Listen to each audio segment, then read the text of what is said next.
Francis here. How many of us really think about what we think about? Our thoughts, our precepts, and how we see us. A lot of times we don't identify with the great and magnificent person that we are inside.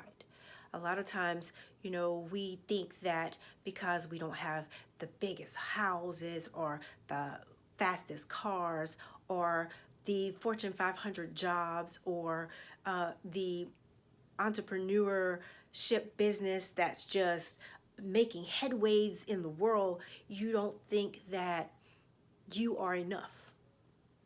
Well, I'm here to tell you that you are enough, that your precepts, your thoughts, everything has to line up with who you are today. If you know that in your heart you are the great, fearfully, wonderfully made person that you are, then let your actions reflect and agree with that. And what I mean by that is you have to change the way you're thinking. Change the thoughts from, oh, I can never do that, to now more of, how can I do that? And watch the doors of your mind just open up to see the worth that you have within. Because if you don't see your worth and your value, how is someone else going to see your worth and your value? I say that because, many times we think because we don't have the long titles or we don't have the huge house on the hill that our worth and our value is not enough. But you should never, ever, ever let anyone put that stigma on you to doubt who you are and what value you hold.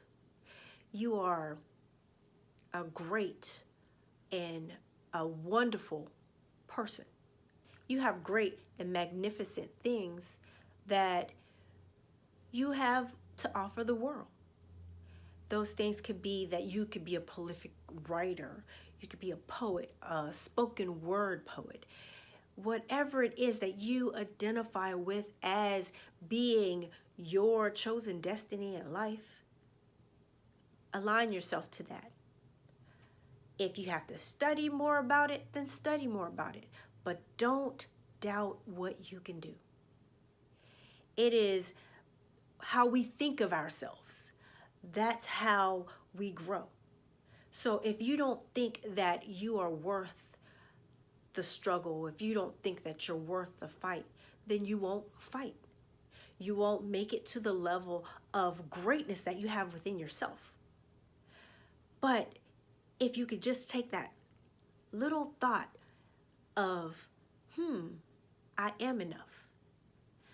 I am that fearfully and wonderfully created being to do the impossible things.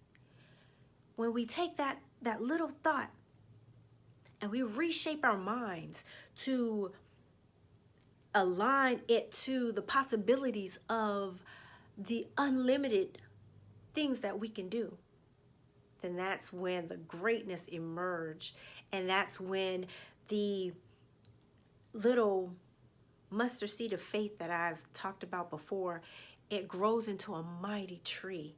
And then now you're writing, if you're a writer, you're dancing if you're a dancer, your spoken word if you're a spoken word person. Now those things are realized, but they must start within. Once you can perceive and think of yourself as the great being that you are, then that's when it starts to show and you start to glow, and everything in you, it just comes alive and it comes to fruition, regardless what other people see, regardless and what they think about you. You know that you are a purposeful person, that you have value, that you are great, that you are the next film director, that you are the next screenwriter, that you are the next designer of whatever you want to design, clothing, buildings, whatever it is that's in you that you thought was not possible. See it as possible because you're worth it. You are what you think. So think of yourself as being the fearfully and wonderfully made person that you are. Until next time, let me know if you like this content. Comment in the block below and let me hear from you on what it is that you want to talk about, that you want to get more of from me. Thank you. And remember, I believe in you.